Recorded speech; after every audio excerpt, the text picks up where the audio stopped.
Selon Flori Kitoko, coordonnateur du programme de désarmement, démobilisation, réinsertion communautaire et stabilisation, P2DRCS à Ituri. Ces résultats reflètent les efforts conjoints du P2DRCS et ses partenaires depuis son installation en mai 2022. Tous les démobilisés ont été accueillis favorablement dans leur communauté locale. Il a toutefois souligné la nécessité de renforcer les actions de réintégration par des projets congrès. Une responsabilité qui appartient désormais au programme et à ses partenaires de soutenir ces ex-combattants avec des projets de développement. Parmi les initiatives à cours, il a mentionné le projet STARES qui vise à financer les constructions des routes, d'écoles et des centres de santé dans les zones concernées. Malgré ces avancées, environ 20 000 miliciens restent encore actifs dans différents groupes armés en Ituri. Flori Kitoko a appelé à une mobilisation collective pour intensifier le désarmement et mettre fin aux exactions. Pour le premier grand oral de son second quinquennat, les attentes étaient grandes et nombreuses. Et l'affluence au Palais du Peuple ce mercredi 11 décembre 2024 l'atteste bien. Une mobilisation pour un rendez-vous annuel et constitutionnel devant députés et sénateurs réunis en congrès. Ce grand événement, à l'instar de celui de l'investiture en janvier dernier, a également mobilisé hommes et femmes de médias pour une visibilité grandeur nature à l'image de cette belle vue aérienne proposée lors du direct par la radio-télévision nationale congolaise. À l'arrivée de l'escorte présidentielle dans l'hémicycle, le président de la République a eu droit aux honneurs militaires avant son accueil par les bureaux de 2 chambres du Parlement.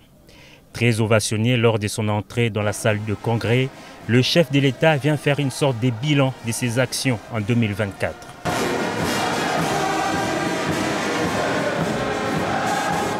En 1h40, Félix Antoine Tshisekedi Tshilombo a passé en revue les progrès réalisés et ceux restant en suspens. Abordant l'économie, le chef de l'État a soutenu que ces secteurs en pleine transformation présentent des signes de solidité. Le pays prévoit une croissance de 6%, un rythme nettement supérieur à la moyenne de 3,8% attendue en Afrique subsaharienne. La vie chère s'est invitée dans ses discours. Le président Tshisekedi tient à rassurer la population qu'il a instruit le gouvernement de prendre des mesures urgentes pour protéger et renforcer le pouvoir d'achat des ménages. Aux Quinois et Quinois particulièrement, il affirme partager la préoccupation des embouteillages quotidiens et a instruit le gouvernement de procéder à une évaluation approfondie des mesures existantes et de proposer des améliorations dans les jours à venir. Le garant du bon fonctionnement des institutions s'est félicité de nombreux progrès réalisés notamment dans les secteurs agricoles, de la santé, de l'éducation, des infrastructures et autres. Malgré ces progrès, a-t-il fait remarquer, la question sécuritaire demeure un défi majeur. Le commandant suprême des forces armées est convaincu que l'opérationnalisation du plan de programmation militaire rendra nos forces armées plus efficaces sur terrain. L'opérationnalisation du plan de programmation militaire lancé l'an dernier et poursuivi cette année rendra nos forces armées plus efficaces sur le terrain. J'ai la conviction que cette approche contribuera à rétablir définitivement la paix et à préserver l'intégrité territoriale de notre nation.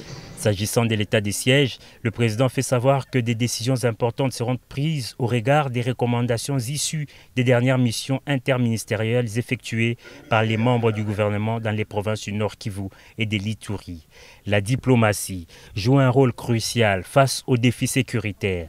Le chef de l'État a fait remarquer que la RDC s'est affirmée sur la scène internationale en tant qu'acteur incontournable, résolu à défendre ses intérêts.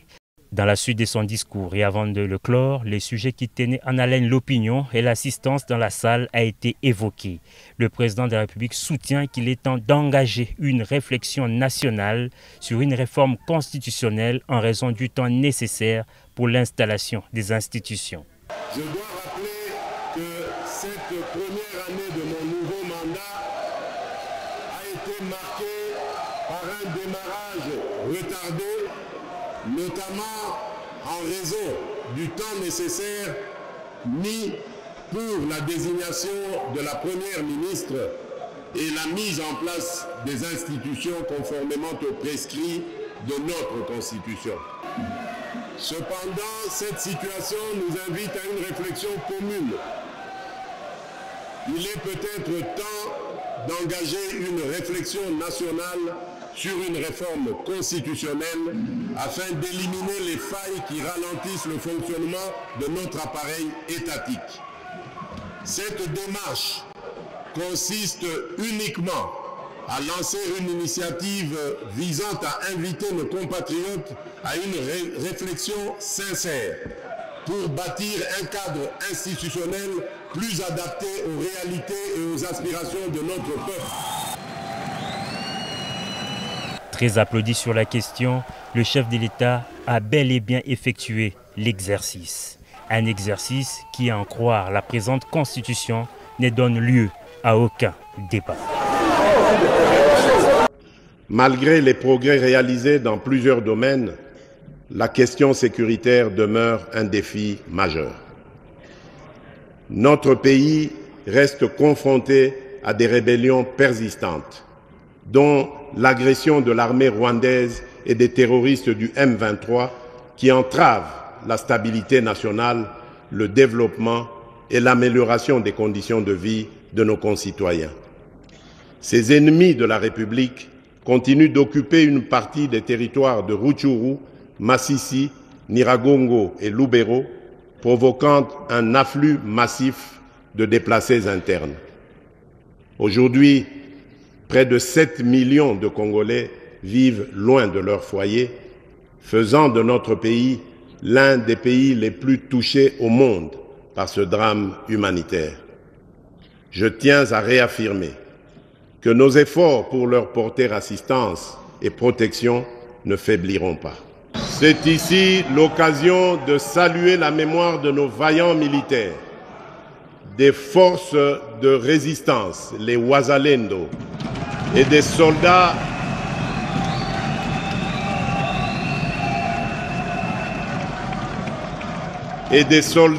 de pays amis tombés pour défendre l'intégrité de notre territoire, ainsi que celle de tous nos compatriotes injustement fauchés par la guerre, la violence, la maladie ou les calamités naturelles.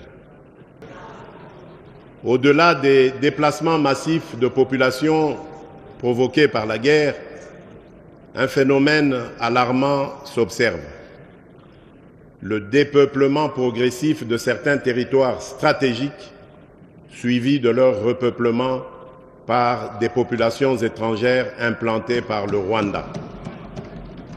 Cette dynamique soulève des enjeux majeurs en termes de souveraineté nationale, d'équilibre démographique et de cohésion sociale, nécessitant une réponse urgente et coordonnée. Alors, vous avez posé la question sur le rapport d'Amnesty International. Bon, d'abord, le rapport qui est fait concerne de faits qui se sont déroulés il y a au moins une année. Et c'est des faits pour lesquels, je pense que nous avons eu l'occasion de revenir dessus. Le prédécesseur du vice-premier ministre ici, le vice-premier ministre de l'époque, Peter Kazadi, et le vice-premier ministre de la Défense de l'époque, Jean-Pierre Bemba, se sont rendus au Nord Kivu, à Goma. Il y a eu évidemment une enquête qui a été faite à leur niveau, et il y a eu une enquête qui a été faite au niveau de l'auditorat. Il y a eu des sentences. Aujourd'hui, on ne saura peut-être pas aller dans le détail parce que l'affaire est encore pendante. Il y a les travaux en appel qui doivent se faire, en tout cas dès que la justice l'aura décidé. Il y a eu de condamnés.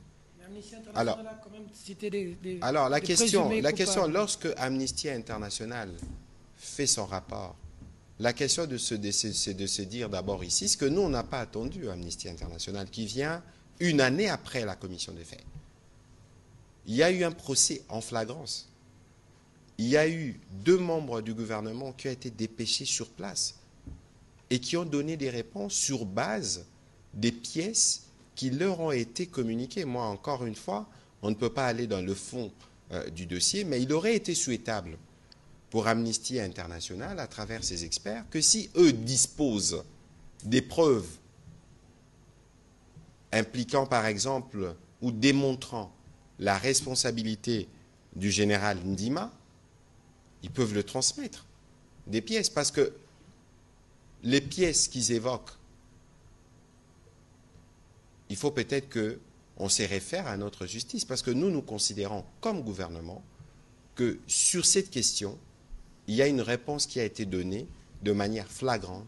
Les responsabilités ont été établies, des condamnations ont été faites, il y a un procès en appel qui est attendu. Je pense que nous devons nous en tenir à ça. Parce que la démarche derrière Amnesty International, je présume, n'est pas différente de la nôtre, parce que nous voulons que justice soit dite. Et cette justice a commencé déjà à être dite en attendant que le procès soit totalement bouclé. Et donc si Amnesty estime qu'ils ont des éléments nouveaux permettant d'établir la culpabilité des uns des autres, parce que la justice congolaise, lorsqu'elle a agi sur le sujet, elle n'agissait pas au visage des uns et des autres. Elle agissait en fonction des faits qui étaient établis. Et je pense que cette précision doit être de mise, parce que parfois, il ne faudrait pas donner l'impression que nous-mêmes, on ne sait pas rendre justice lorsqu'il y a des problèmes. Et lorsque nous, on a rendu justice, on doit venir nous dire que la justice n'a pas été bien rendue, parce que pour certains, pour eux, il fallait absolument que tel ou tel autre puisse être arrêté. On a tout suivi. Le chef de l'État, dans son adresse à la nation, à plein congrès, il a touché presque tous les secteurs vitaux de la RDC. Mais nous, en tant que notables du Nord Kivu, ce qui nous a intéressé, c'est le fait que le chef de l'État a bien précisé que les terres dépeuplées suite à l'avènement de M23 avec les Rwandais sont en train d'être reprises ou bien réoccupées par les Rwandais et autres populations qui ne sont pas congolaises. Voilà pourquoi ce message très fort nous interpelle, nous, en tant que notables Nord Kivu. J'en appelle donc au chef de l'État, au gouvernement, de mettre des moyens doubles pour que les militaires, les Wazalendo fassent mieux leur travail et mettent hors d'état de nuire ses ennemis de la paix.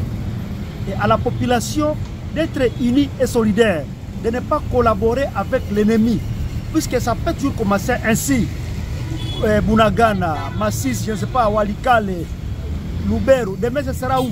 Donc tous les Nord qui risquent de disparaître si nous ne faisons pas attention.